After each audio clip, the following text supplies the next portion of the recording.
But on another day, the king said, "Come, sweet son, and see the pleasaunce of the spring, and how the fruitful earth is wooed to yield its riches to the reaper. How my realm, which shall be thine when the pile flames for me, feeds all its mouths and keeps the king's chest filled. Fair is the season with new leaves, bright blooms, green grass, and cries of plough time." So they rode into a land of wells and gardens, where all up and down the rich red loam the steers strained their strong shoulders in the creaking yoke dragging the ploughs. The fat soil rose and rolled in smooth, dark waves back from the plough, who drove, planted both feet upon the leaping share to make the furrow deep. Among the palms the tinkle of the rippling water rang, and where it ran the glad earth broidered it with balsams and the spears of lemongrass. Elsewhere were sowers who went forth to sow, and all the jungle laughed with nesting songs, and all the thickets rustled with small life of lizard, bee, beetle, and creeping things pleased at the springtime. In the mango sprays the sunbirds flashed.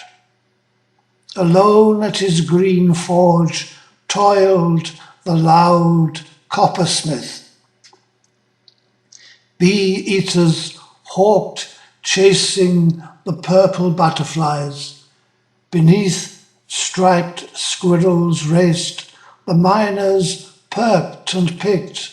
The 9 brown sisters chattered in the thorn. The pied fish tiger hung above the pool.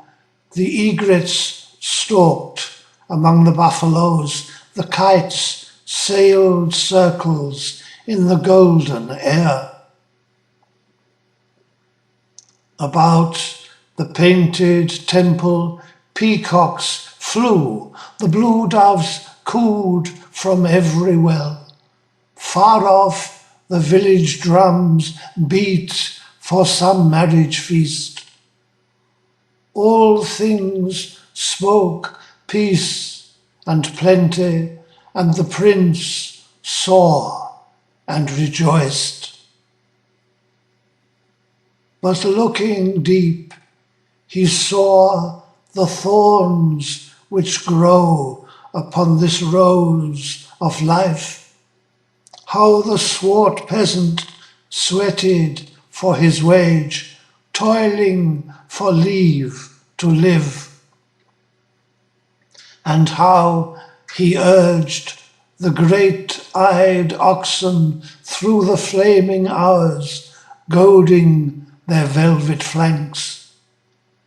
Then marked he, too, how lizard fed on ant, and snake on him, and kite on both, and how the fishhawk robbed the fish tiger of that which it had seized, the shrike chasing the bulbul which did chase the jewelled butterflies. Till everywhere each slew a slayer, and in turn was slain, life living upon death.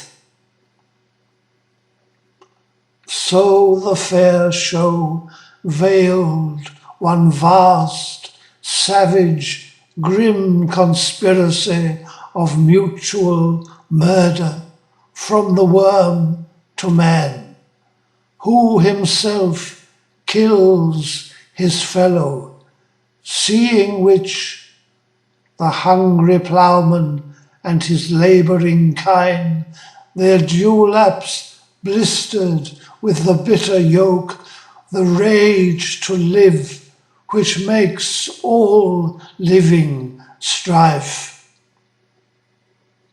The Prince Siddhartha sighed. Is this, he said, that happy earth they brought me forth to see? How salt with sweat the peasant's bread, how hard the oxen's service, in the brake how fierce the war of weak and strong, in the air what plots, no refuge even in water. Go aside a space and let me muse on what ye show.